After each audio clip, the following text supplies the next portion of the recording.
Your excellency राष्ट्रपति Bolsonaro, सबसे पहले मैं ब्रिक्स के सफल संचालन के लिए राष्ट्रपति पुतिन को बधाई देता हूं। आपके गाइडेंस और इनिशिएटिव की वजह से वैश्विक महामारी के समय में भी ब्रिक्स अपनी गति को बरकरार रख पाया है। अपनी बात आगे रखने से पहले मैं प्रेसिडेंट रामाफोसा को जन्मदिवस की शुभकामनाएं देता हूं। एक्सेलेंसीज, इस साल के समिट का theme BRICS partnership for global stability, shared security and innovative growth प्रासंगिक तो है ही, किंतु दूरदर्शी भी है। विश्व में महत्वपूर्ण जियो स्ट्रैटेजिक बदलाव आ रहे हैं, जिनका प्रभाव स्टेबिलिटी, सिक्योरिटी और ग्रोथ पर पड़ना और पड़ता रहेगा। और इन तीनों क्षेत्रों में ब्रिक्स की भूमिका अहम होगी। एक्सेलेंसीज, इस वर्ष दूसरे विश्व युद्ध की 75वीं वर्षगांठ पर हम वीर गति पाए सैनिकों को श्रद्धांजलि देते हैं। भारत से भी 2.5 मिलियन से अधिक वीर इस युद्ध में यूरोप, अफ्रीका और साउथ ईस्ट एशिया जैसे कई फ्रंट्स पर सक्रिय थे। इस वर्ष यूनाइटेड नेशंस की स्थापना की 75वीं वर्षगांठ भी है। यूएन के एक संस्थापक सदस्य के रूप में भारत मल्टीलेटरलिज्म का दृढ़ समर्थक रहा है। भारतीय संस्कृति में भी पूरे विश्व को एक परिवार की तरह माना गया है।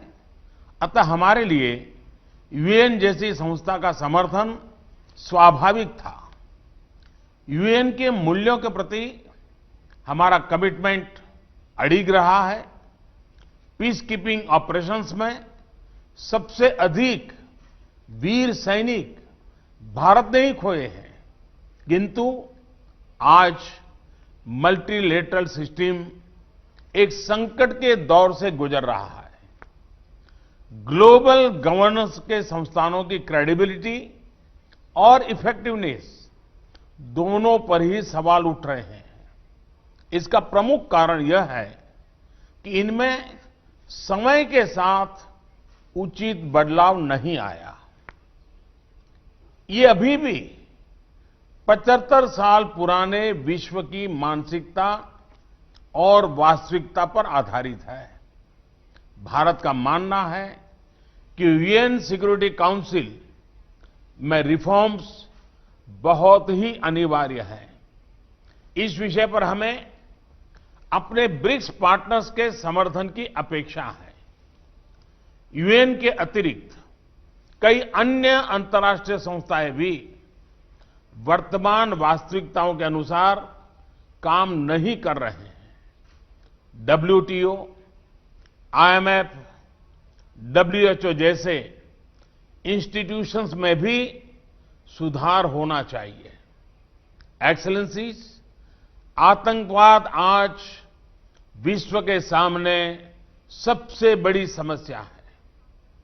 हमें यह सुनिश्चित करना होगा कि आतंकवादियों को समर्थन और सहायता देने वाले देशों को भी दोषी ठहराया जाए और इस समस्या का संगठित तरीके से मुकाबला किया जाए।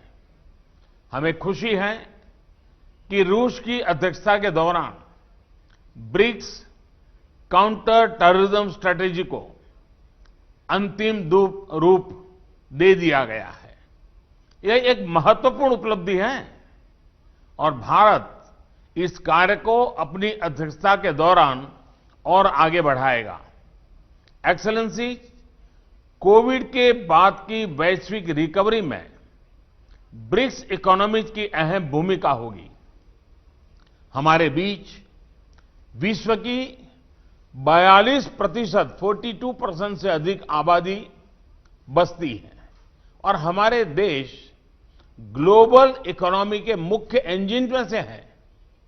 ब्रिक्स देशों के बीच आपसी व्यापार बढ़ाने का बहुत स्कोप है।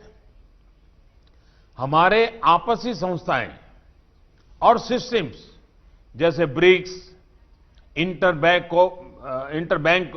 Cooperation mechanism, new development bank, contingent reserve arrangement और कस्टम्स कोऑपरेशन आदि भी वैश्विक रिकवरी में हमारे योगदान को इफेक्टिव बना सकते हैं। भारत में हमने आत्मनिर्भर भारत अभियान के तहत एक व्यापक रिफॉर्म प्रोसेस शुरू किया है।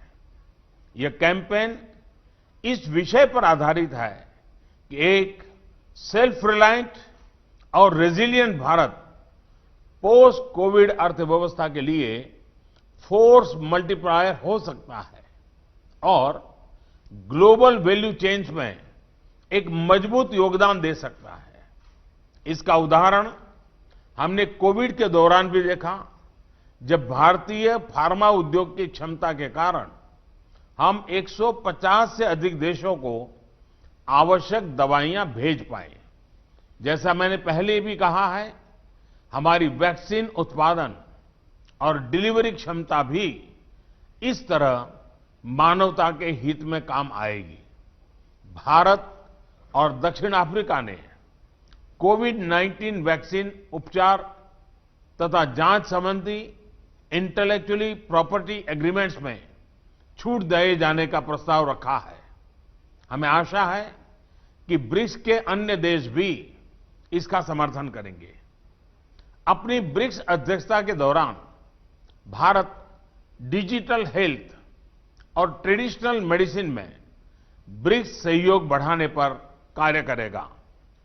इस मुश्किल वर्ष में भी रूसी अध्यक्षता में पीपल टू पीपल रिश्तों को बढ़ाने के लिए कई इनिशिएटिव्स लिए गए, जैसे कि ब्रिक्स फिल्म फेस्टिवल और युवा वैज्ञानिकों और युवा राजनयिकों की बैठकें। इसके लिए मैं राष्ट्रपति पुतिन का हार्दिक अभिनंदन करता हूं। एक्सेलेंसीज, 2021 में ब्रिक्स के 15 वर्ष पूरे हो जाएंगे। पिछले सालों में हमारे बीच लिए गए विभिन्न निर्णयों का मूल्यांकन करने के लिए हमारे शेरपा एक रिपोर्ट बना सकते हैं। 2021 में अपनी अध्यक्षता के दौरान हम ब्रिक्स के तीनों स्तंभों में इंट्रा ब्रिक्स सहयोग को मजबूत करने का प्रयत्न करेंगे। हम इंट्रा ब्रिक्स एकजुटता को बढ़ाने और इस उद्देश्य के लिए ठोस संस्थागत फ्रेमवर्क डेवलप करने का प्रयास करेंगे। मैं फिर एक बार राष्ट्रपति पुतिन के सभी प्रयासों का अभिनंदन करते हुए मेरी बात को समाप्त करता हूं।